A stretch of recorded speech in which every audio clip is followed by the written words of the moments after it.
We're joined by Max Laverne. Yes, good afternoon. Hello. Yes. Hi. A to Z of shit music. Yeah. What are we up to? Well, we're up to O today, Stav, and Okay. I'm not sure if anybody's run you through what's going on here. Basically, I know nothing.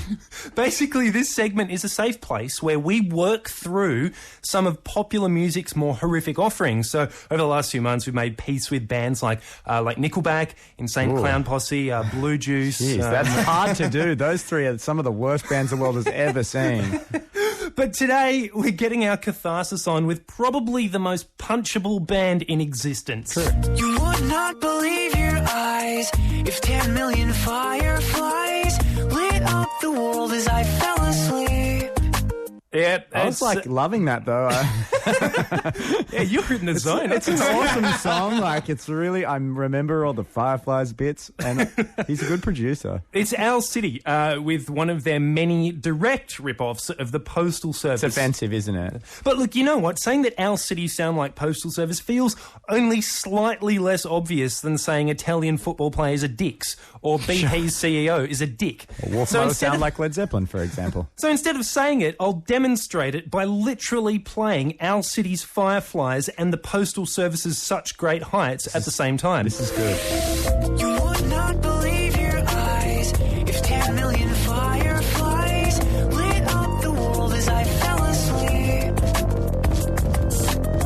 'Cause they fill the open air and leave teardrops everywhere. You'd think me rude, but I would just stand and stare. I'm thinking it's the signs, but the freckles in Oh, look, it's not easy to listen to, but the truth rarely is. It's true. I think you're right. And also, like, beyond the production palette sounding kind of similar, which they really do, Yeah. the vocal delivery is exactly the same. The only thing that I say distinguishes the two is that Owl City is excruciatingly emo.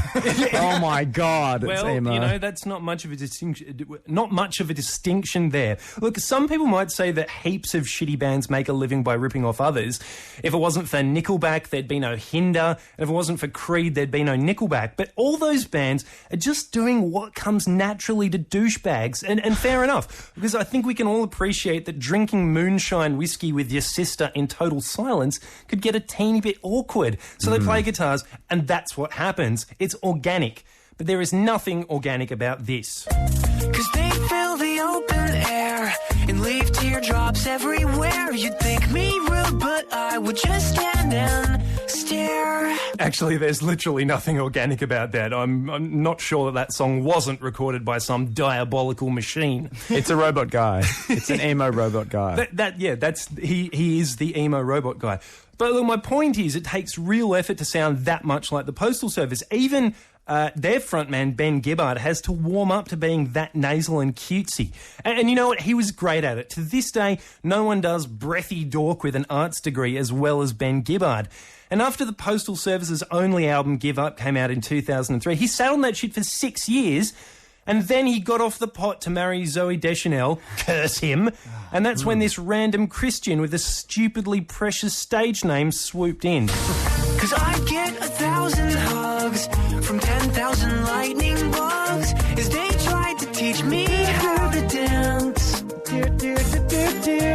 foxtrot above my head. I really love this song. Disco balls just loving this song right now. I can't lie to you. I love this song, yeah. What the shit is going on there? Sorry. Look, if I can just quote, I'd get 1,000 hugs from 10,000 lightning It would bugs be disgusting. as they tried to teach me how to dance. A foxtrot above my head, a sock hop beneath my bed, a disco ball is just hanging by a thread. What does it mean? He's a pervert. It's completely infuriating, but it didn't need to be incomprehensible as well. I don't know whether 10,000 lightning bugs are good dance tutors. I don't know why the disco ball has been so recklessly damaged, and I have no idea what a sock hop is. I think it's the thing that you whack off into when you're, you know what I mean? Like is a that what it sock is? receptacle. Right, So you can just splooge into it and then chuck it underneath the bed quickly when your mum comes in. I was just itching. itching. Wow, I was looking at this picture of a naked woman and having an itch, and my sock was dirty. Having an itch. Look, it sounds like I'm being petty, but this is basically the reason why Owl City blows so hard, because they've sold millions of copies of a sound lifted directly out of 2003 and just laid a bunch of half-formed sentences that make no sense over the top. We should murder this guy. Seattle, I am a cold seahorse, feeling warm in your sand. In conclusion, I'm just going to leave that. That really sucked. In conclusion, I'd like to read for you, if I may, a selection of customer reviews of Owl City's album Ocean Eyes, left on a popular online retailer. Matthew Brooks of Hoover, Alabama said, "You'll see a lot of media claptrap about Owl City being a postal service knockoff. This is mostly because people in general are sheep who can't look beyond the only similarities," and then in parentheses, "the voices, electronic music, general tone." So, apart from what you and I know as everything, they're completely different. Then there was Jacob Cowell of Waterloo, Indiana, who said, "Owl City songwriter Adam Young is a genius. Not since Trent Reznor and Nine Inch Nails have I seen a one-man outfit produce something of such high quality." It's a pretty big difference between the two, though, in a way. Like, this guy's obviously a manic depressive, like huge highs and huge lows. How much money does it cost to buy these reviews? I don't know. Look, out of the first 100 or so reviews of Ocean Eyes, almost everyone gave it 5 stars. The only one who didn't was Blue Fireflies, who gave it 4 stars and said, "This album is like no other. It's like Disneyland in a song. The only flaw that I could find was the fact that the lyrics, as wonderful and original as they are, were not as God-centered as I'd hoped they'd be." So there you go. Interesting. That is a letdown, isn't it? It's very disappointing. But look, the best customer review is from Mrs. Donna J. Weibel for the way she brilliantly evokes the feeling of murderous rage you get from actually listening to Owl City. She wrote a poem.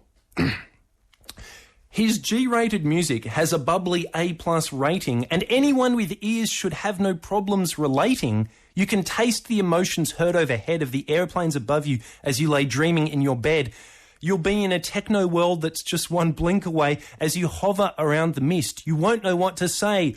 Hoot, hoot, hooray! Hail to thee, thine fluffy rainbow melodies of Owl City." Wow.